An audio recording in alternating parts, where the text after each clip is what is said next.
Julissa Harris for the defense. May I proceed? You may.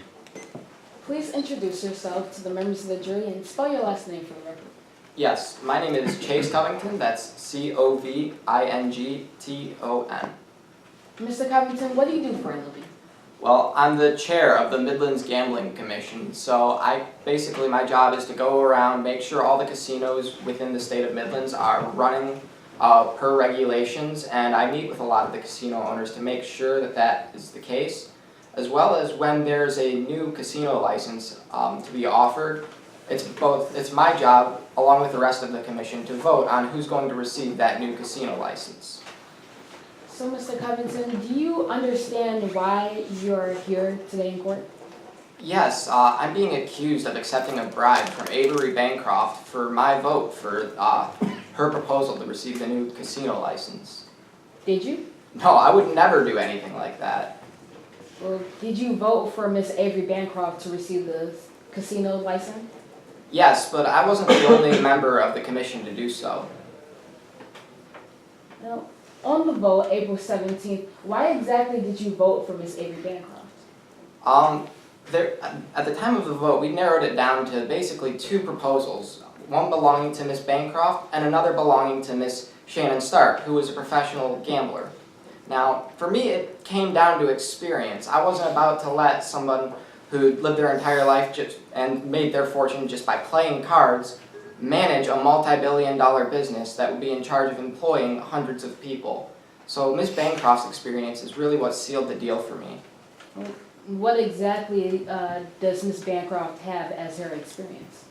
Well, she's successfully run her casino, the Black Bear, for a number of years.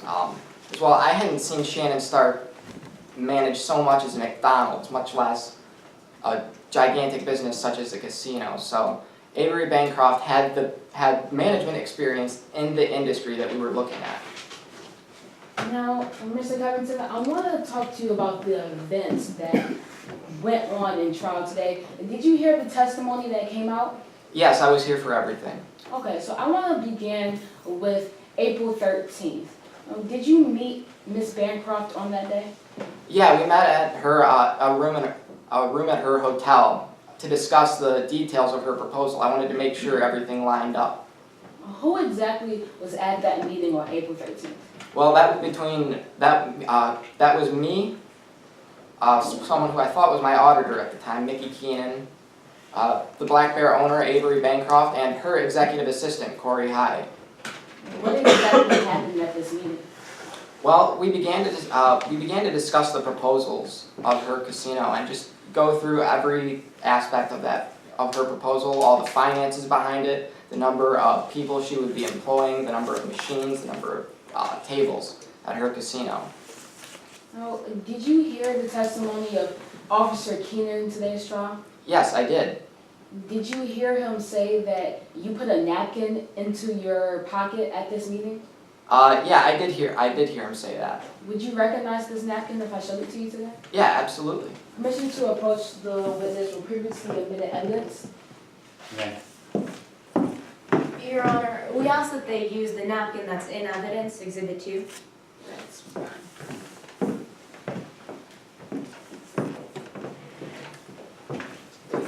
Thank you. Now, is this the meeting that was in the is this the napkin that was in the meeting on April 13th? Yes, it is. What exactly happened when you received that napkin? Well, at first when I received it, all it said was yes equals $150,000. At that point, I was a little bit shocked. I slid it back across the table and I told them, do you know what kind of position this puts me in? This is very unprofessional and could get me in a lot of trouble. After that, I went right back to talking about what could happen on the proposal. And a little bit later, it was slid back to me and it said $250,000 instead. I didn't like where this was going, so I just wanted to take it off the table completely. So I crumpled it up and put it in my pocket and threw it out as I was leaving the meeting. Now, at this point, April 13th, did you know who you were going to vote for on that day?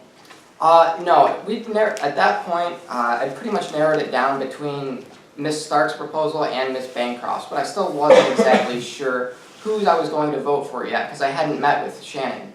So when did you meet with Shannon Stark? I met with her the morning of April 16th, and I gotta tell you, this was one of the least productive meetings I've ever been a part of. I mean, I went round and round with her trying to get some idea. See, on paper, her proposal sounded really good, but when you started asking her about some of the financial details, like expenses and revenues, she couldn't even give me a ballpark range, much less an accurate estimate of what it was going to be. She was very unprofessional during it. Did you meet with Avery Bancroft on the 16th as well?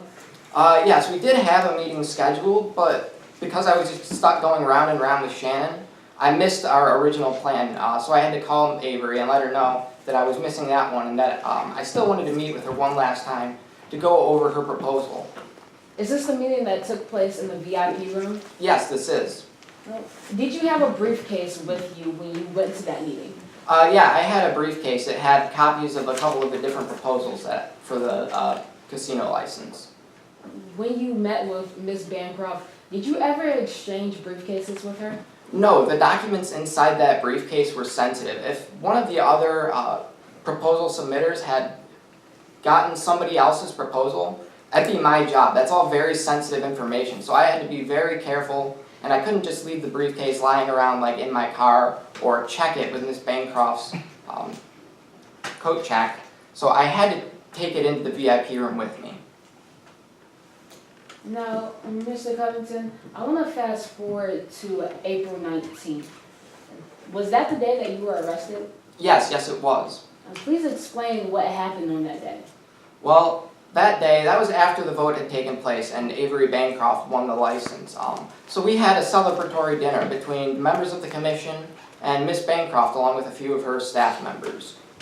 Now, at this dinner, I was sitting right next to Miss Bancroft, and she had brought a briefcase in. Right after I had given my congratulatory speech and was getting ready to leave, I don't know why, but I reached down and grabbed the handle just because I was so used to carrying around a briefcase. And as I was doing that, the doors burst open, the police flew in and arrested me, and next thing I know, I was in the back of a squad car. And you say you reached down to pick up a briefcase. Is this the briefcase that you reached down to pick up? Yeah, it looks just like it. I barely had time to grab the handle before I was in cuffs, though. Is this your briefcase? No, it's not. So did you hear the testimony of Pat Sikorsky today? Yes, I did.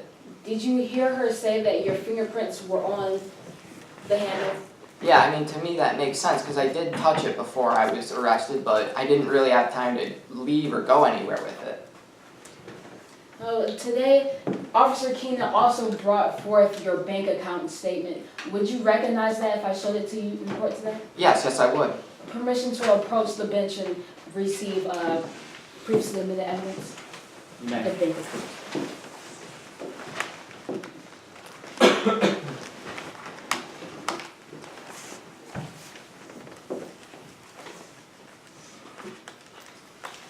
Permission to approach the witness? Thank you. Is that your bank account statement? Yes, everything's here. It says that on the 17th, there's a deposit of $200,000. Where did that money come from? Well, my grandfather was a classic car guy. See, he had a Ferrari and a BMW, and when he passed, he left me with pretty much everything, so I had both of his cars. My friend, Yancey Cobb, had always been pressuring me to buy this Ferrari, so at the beginning of April, I sold it to him. He paid me $355,000 for it. Now, I got that payment in 2 installments. The first was a payment of $155,000, which I deposited on April 16th, and the second was $200,000, which I deposited the morning of the vote on April 17th. Okay, now let's go back to the morning of the vote. Mm-hmm. What exactly happened on April 17th? Well, on April 17th, I woke up and I went immediately to the bank to deposit the rest of the payment that I had received. And after that, I went right to the vote, where me and the other commissioners voted in private on who would be receiving the new proposal or the new license. What happened after you guys voted? Well, Avery Bancroft won the license, and from there we left, and 2 days later was the celebration dinner where I was arrested. And were you the only person that voted for Ms. Bancroft to get this casino's license? No, there were 3 commissioners, so Avery would have had to have 2 votes to win. One was myself and one was another member of the commission. Why exactly did you vote for Ms. Bancroft? I couldn't justify letting Shannon Stark just manage a multi-million-dollar business right into the ground. She had no experience, and Avery Bancroft had all of the experience that was needed to run something like this. Thank you. At this time, I have no further questions. Permission to approach the witness and retrieve previously submitted evidence. Could you actually leave that up there? Oh, yeah, sure. Thank you. Cross? All right,